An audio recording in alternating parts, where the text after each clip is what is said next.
Welcome to the Private School Leader Podcast, where private school leaders learn how to thrive and not just survive as they serve and lead their schools. I strongly believe that it is possible to have a long and happy and fulfilling career as a private school leader. And my passion is to help you figure out exactly how to do just that, right here on the Private School Leader Podcast. I'm your host, Mark Minkus. So I love the 4th of July, and it's actually my second favorite holiday. My favorite holiday is Thanksgiving, because what could be better than football and food? Love Thanksgiving, but my second favorite holiday is the 4th of July. And I want to talk about something that happens every summer, and it happens as regularly as clockwork. It happens as regularly as fireworks on the 4th of July, and that is that about 2 weeks before the first day of school, your admissions director, if you have one, maybe it's you get a phone call from a family that you've never heard from before. It's 2 weeks before the first day of school, and they want to enroll their kids. And they want to do it in a hurry. They're like, okay, we've decided, we're so excited, we want to come to your school, and you're up to your eyeballs with getting ready for the school year, with final adjustments to the schedule, and with teacher in service, and just all these things. And like I said, it happens every summer, like clockwork, that within a few days, not necessarily a few days, but that happens sometimes too, but certainly a couple weeks before school, a family calls, never heard from them before, and they want to enroll. Well, I want to let you know that my antenna goes up when I get that call, and my sample size of August phone calls asking about enrollment, my sample size is 32 years, and I would say that in about 75% of the cases that when I have enrolled someone close to the start of the first day of school, that it hasn't worked out very well. And in about 25% of the cases, it's been just fine. And so on today's episode of the Private School Leader Podcast, I want to talk to you about the 5 red flags that you should watch for when enrolling new students in August. And I have a couple of disclaimers, but I'll give you those in a moment. But before I give the disclaimers and jump into the content for today, our 5 red flags, I want to tell you about a free gift for you just for listening to the podcast. I want to show my appreciation for you taking time out of your busy schedule to do this every week. And this free resource is called The 6 Things That Every Private School Teacher Wants from Their Leader. And this guide is a 6-page PDF that could be a real game changer for you as a leader. And I guarantee that if you do these 6 things, that your teachers will be happy to follow you. And you can get that guide by going to theprivateschoolleader.com/guide. Again, that's the 6 things that every private school teacher wants from their leader. A free gift for you to say thanks for listening to the podcast. And then I also want to make sure that you check out the plug and play PDs that are free for you over at the website. And if you go to theprivateschoolleader.com/resources, there are 3 plug-and-play PDs there. And you might say, well, what the heck is a plug-and-play PD? Well, it's a 45-minute webinar with guided notes and discussion questions. It's something that you could use with your teachers during teacher in service, or to just train up a teacher in an area where you think they need some growth. And the titles are, first of all, the top 6 ways to build effective relationships with difficult parents. Another one is called The 7 Habits of Highly Effective Private School Teachers. And if you are looking to implement growth mindset at your school, there is a plug and play PD called Turn Pedestal Kids into Gritty Kids by implementing growth mindset. Again, those are free for you to use with your teachers, and you can get those over at theprivateschoolleader.com/resources. Okay, so I'm talking about red flags. My antenna goes up when I get a call from families in August. I want to give a couple disclaimers. Okay, first of all, many families that enroll in August are great. They're just fine. And I know that I'm biased because of my experience.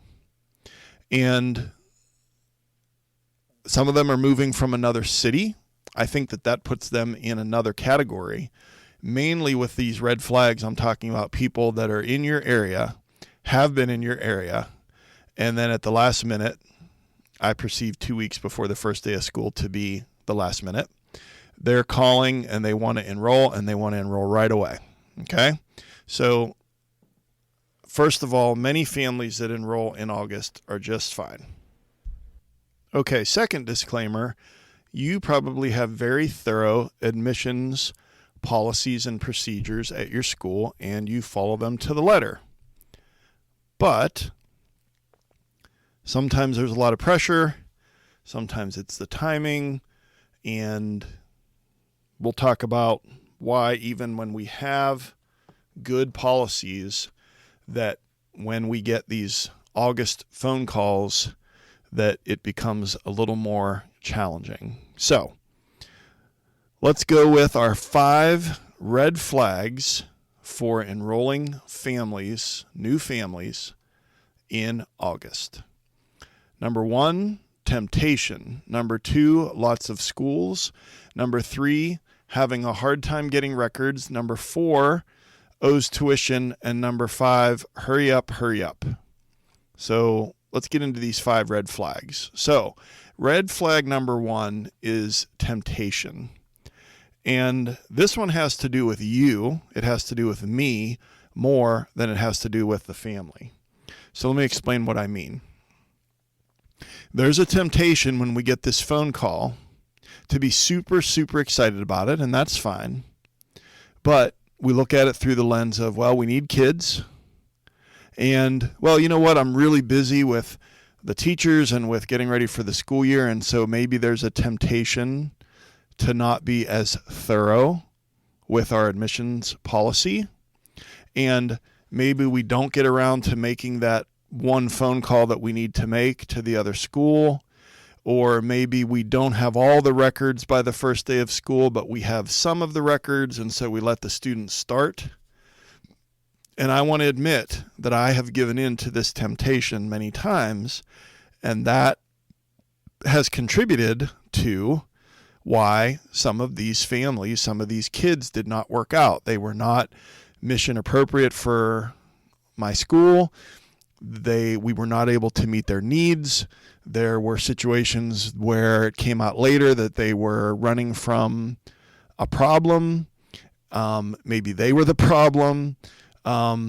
So again, there's a temptation to fast track it. There's a temptation to be super excited about it and kind of talk ourselves into it because we need students.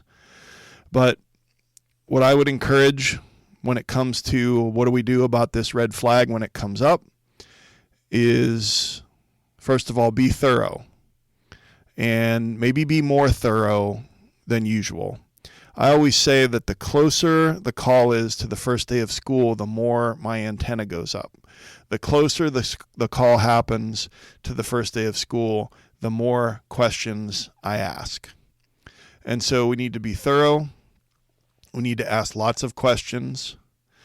I make sure, again, I've told you that I'm head of intermediate and middle school at my current school, 4th through 8th grade for the last 11 years. Before that, 21 years as head of school at a Christian school. And so I'm at a Jewish day school right now. So when I have 4th through 8th graders that want to come to our school, I have a rule that I have to meet with the parent and the student. And I like to ask all kinds of questions. And one of the questions that I'll ask is, well, what was the most trouble that you got into at your most recent school? And kids are always very honest. And there have been many times where the parent has been surprised by the answer. It might have even been something that they don't know about.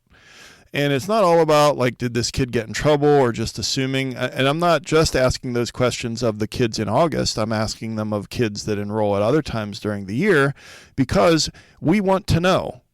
We want to know who we're getting.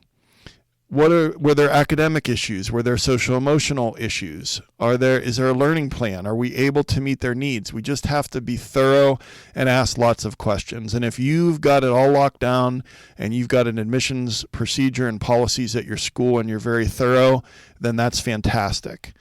What I would say is that a lot of our schools don't. And even the ones that do, sometimes we have a temptation to fast track an August phone call. So just be very, very thorough, ask lots of questions, and don't give in to the temptation to fast track it and to let being busy, legitimately busy, keep you from making those phone calls, getting all the records, and asking lots of questions. Okay, red flag number 2 is that this kid, this family, has been in several different schools, or even a few different schools, since this child started school. So let's say that I'm talking to a 5th grade family of a rising 5th grader, and it's August, and I'm looking at the records, and this child's in 5th grade, but we're going to be their 3rd school in 4 years. Okay, so what do we think about that? Well, let me ask you a question. Let me ask it in a different way. When you're looking at a resume for a new teacher and you see that they were at have a lot of different jobs, and they were at every job for about 2 years before they switched to a different school, what do you think about that?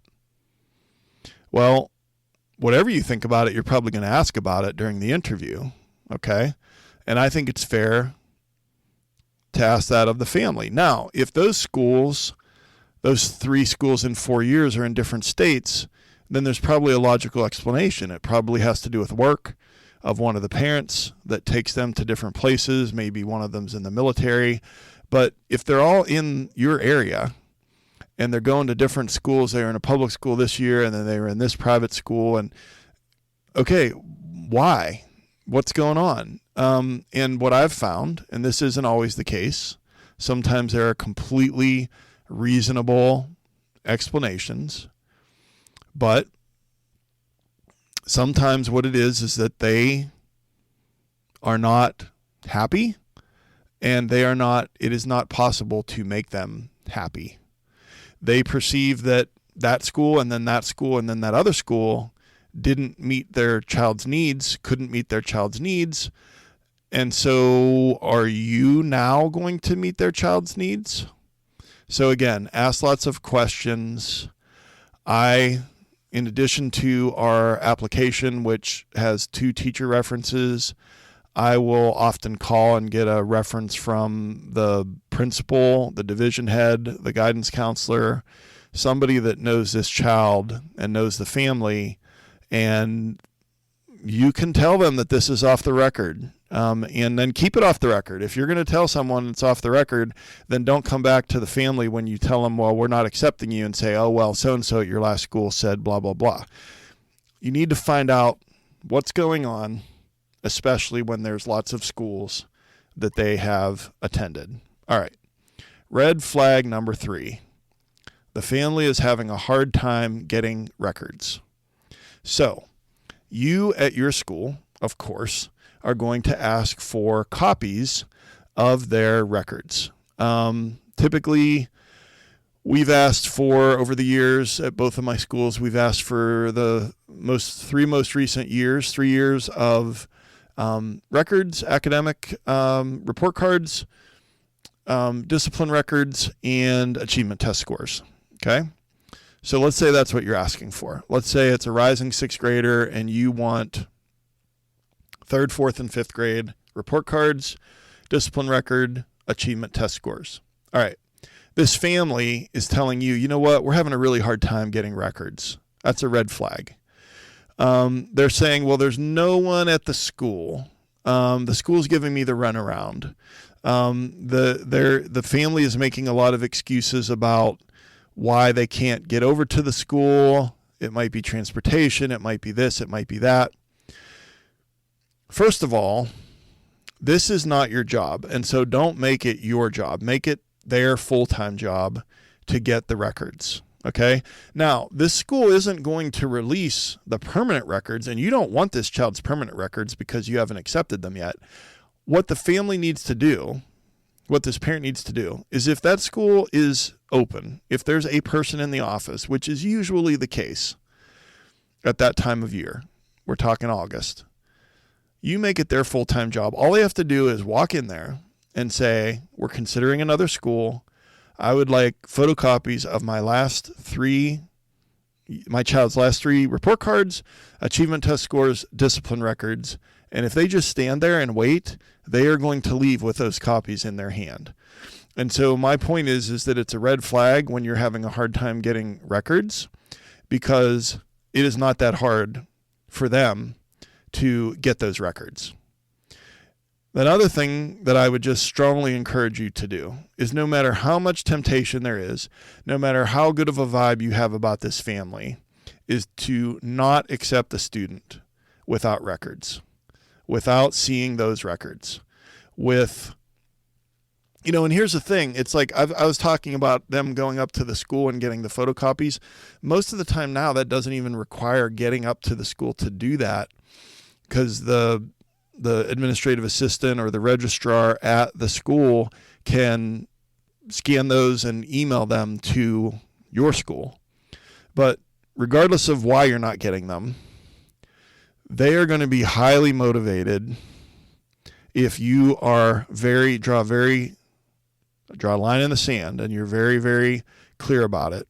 This child is not going to not be accepted till we get those records.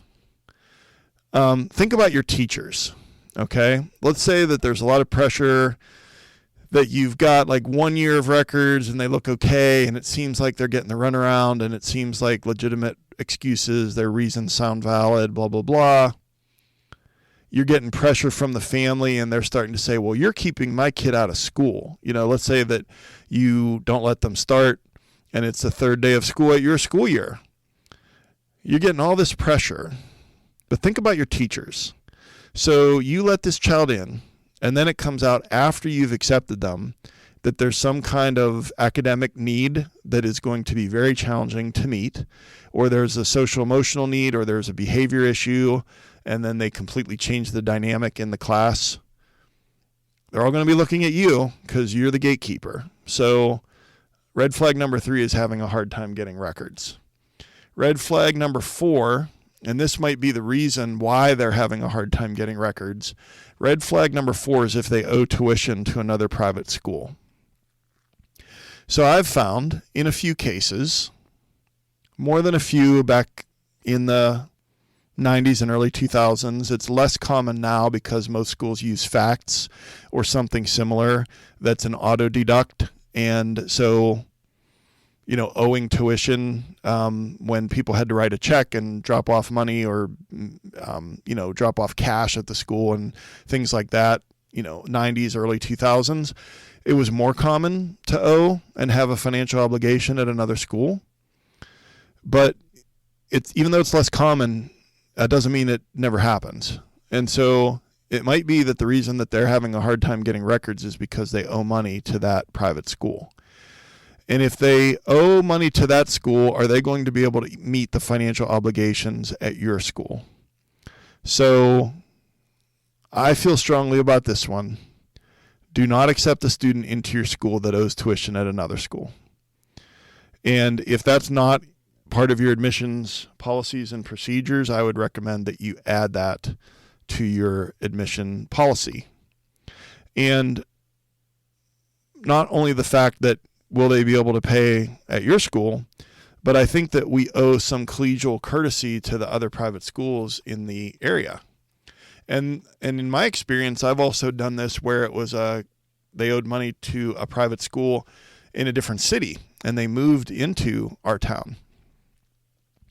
I feel like I still owe collegial courtesy to that private school, that if they're owed money, then I'm not going to let that child start at my school. And then when they showed proof and I got the green light, the thumbs up from that other school that they had settled their account, then of course, if all other things were fine, then we accepted them. So red flag number 4 is that they owe tuition to another school. And then red flag number 5 is what I call hurry up, hurry up.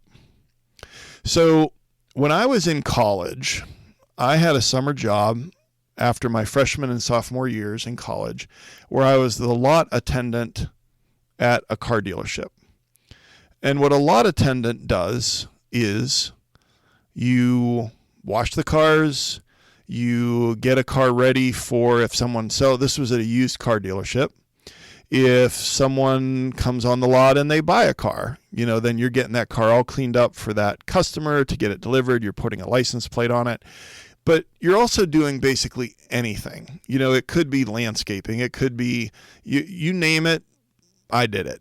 Okay? And the hours were long and the days were hot.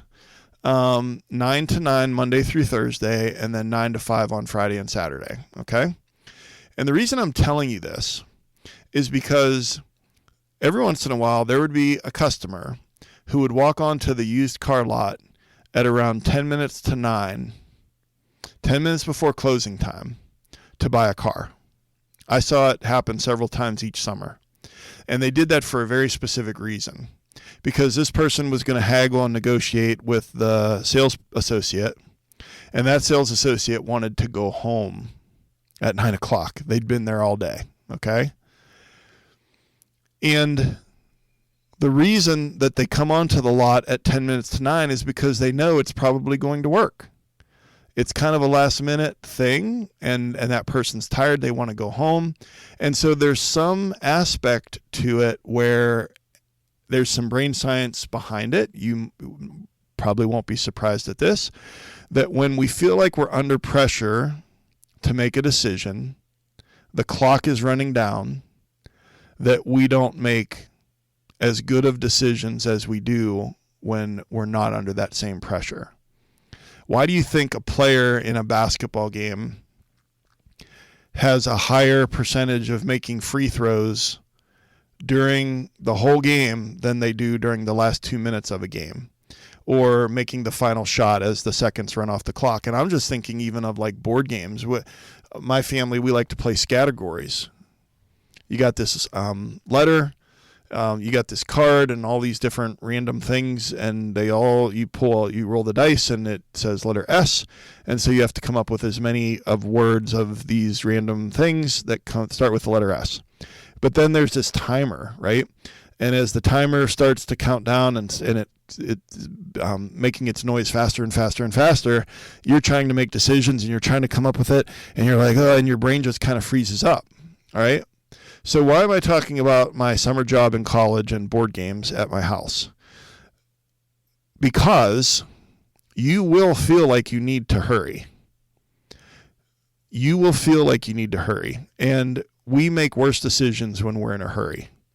And I just want to pause and make sure you get this. They are the ones that created this time crunch. Okay? Why, that's part of the questions that you're asking. Like, why now? Why? And they might say, well, our financial situation changed, or, when all the back to school, I've heard all of these. My financial situation changed, and that could be true. I heard another person say, you know what, when all the back to school shopping stuff went up in the stores, that made it real. And then we really thought about like the situation at the previous school where my child was bullied, and we just really can't go back there. And so, there's some super legitimate reasons why they might be coming to you in mid-August, but they created the time crunch, not you. Your priority in mid to late August, your priorities are your teachers and your current students. And you're going to do your due diligence with fulfilling your responsibility to follow your admissions policies to the letter. But I just want to give you a heads up that you're going to feel pressure to hurry up and get this kid in your school before the first day of school. And that sometimes, it was true for me, that sometimes leads to cutting corners and then leads to regret because some things come out after the fact that illuminate the situation more and maybe we shouldn't have taken this kid. So I want to hit those disclaimers again. I mean, by no means am I saying that any family that calls in August is a problem, okay? There are lots of legitimate reasons why a family might call in August. What I am saying is, in my experience, the closer to the first day of school that someone calls, the higher the likelihood was that it did not work out very well. And so it's just a thing to know, and then to think of these 5 red flags. And the 5 red flags are our big takeaways from today's episode. Number 1, temptation. You're going to feel the temptation to fast track this, to get that enrollment, to get those tuition dollars into your school, and the temptation will be there to not be as thorough as you need to be. Red flag number 2 is that this family has been at several schools before coming to your school. You really need to dig deep into that and find out why and what's going to be different at your school. Red flag number 3 for someone that wants to enroll in August is that they're having a hard time getting records from their previous school. And there could be a lot of reasons for that, but I've found that you do not make that the job of the administrative assistant in your school office. You make that the job of the parent that's enrolling. Red flag number 4 is that they owe tuition to another private school, and that one's pretty self-explanatory.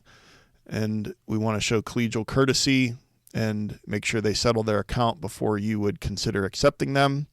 And then red flag number 5 is that there's going to be a lot of pressure on you from the family to hurry up, and make a decision. They're going to call, they're going to email, they're going to want to know. And some of that stress is coming from a real place and might not have an ulterior motive, but you need to remember that in mid to late August, your priorities are your current teachers and your current students, and do your due diligence with following your admissions policies and procedures with this family. So I like to end every episode with a call to action. Your call to action is to follow your admissions policies to the letter, and that is especially true in August. And your second call to action is if you don't have a clearly written admissions policy, you need to create one. And you might not have time at this time of year to do so, but it's essential in order for you to make sure that the families that you enroll, the children that you enroll, are mission appropriate for your school and that you can meet their needs. So follow your admissions policies, especially in August. And if you don't have a clearly written admission policy, create one. All right, let's wrap it up. I've created a free resource for you. I mentioned it at the top of the episode, the 6 things that every private school teacher wants from their leader. And I really think this guide can help you out. And your teachers will want to follow you if you do these 6 things. And you can get that at theprivateschoolleader.com/guide. I'd love to hear from you. You can email me at mark.o.minkus@gmail.com and let me know if you're getting value from the podcast, what's a pain point you're experiencing right now, what's an idea for a future episode. And you can get the show notes for today's episode over at theprivateschoolleader.com/episode 41. And a new episode comes out every week. Apple, Spotify, YouTube. I'm on Instagram at The Private School Leader and Twitter at The PS Leader. And if you got value from this episode, I'd love it if you would share it with another leader or aspiring leader at your school. And I've been your host, Mark Minkus. I just want to say I appreciate you, and I appreciate how hard you're working to serve the kids and the teachers at your school. Thank you so much for listening and taking time out of your week to be here today. And I will see you next time on the Private School Leader Podcast. And until then, always remember, serve first, lead second, and make a difference.